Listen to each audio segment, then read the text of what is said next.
মাছটা ভালো করে কাটা বেছে এই যে রাখলাম। আর এখানে হচ্ছে মশলা, জিরা, মরিচ, হলুদ, একটু আদা বাটা, আদা রসুন একসাথে বাটা, আর হচ্ছে ধনিয়া, আর পরিমাণ মতো লবণ, আর পেঁয়াজ রসুন কুচি এখানে আছে, কাঁচামরিচ। এই তো এখন রান্না করব। টাকি মাছ সিদ্ধ বসিয়েছি। টাকি মাছটা দিয়ে আজকে একটা মজাদার রেসিপি তৈরি করব। এটা যে টাকি মাছের সাথে একটা বড় মাছের পেটি ছিল, এটাও দিয়েছি। এখন দিয়ে দিব হলুদ। হলুদ দিয়ে প্রথম সিদ্ধ করে নিব।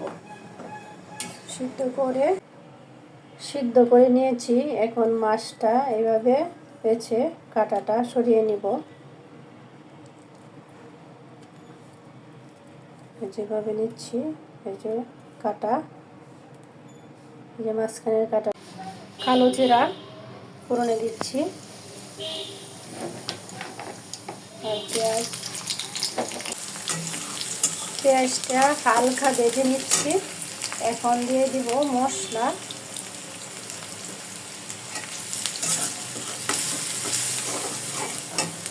মশলার জন্য একটু পানি দিয়েছি, যে পানি দিচ্ছি কষানোর জন্য।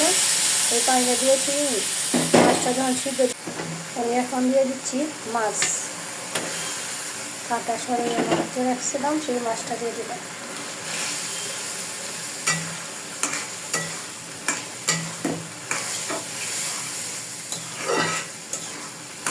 মশলার সাথে মাছটাকে যে পানিটা দিয়েছিলাম, এই পানিটা শুকাবে আর একদম কষা কষা হবে।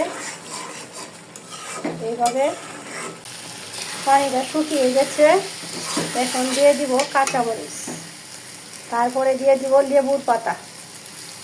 এটা আমাদের এখানে টাকি মাছের জুড়া বলে। টাকি মাছ বলে না, আমাদের এখানে লাঠি মাছ বলে, যে লাঠি মাছের জুড়া।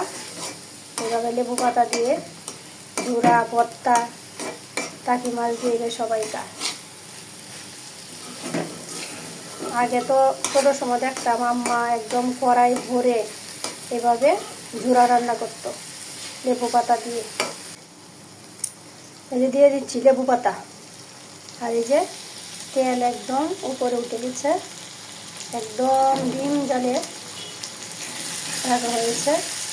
এই যে এখন লেবু পাতাটা দিয়ে কিছুক্ষণ আবার একদম ডিম জালে রাখবো, রাখার পরে নামিয়ে নেব।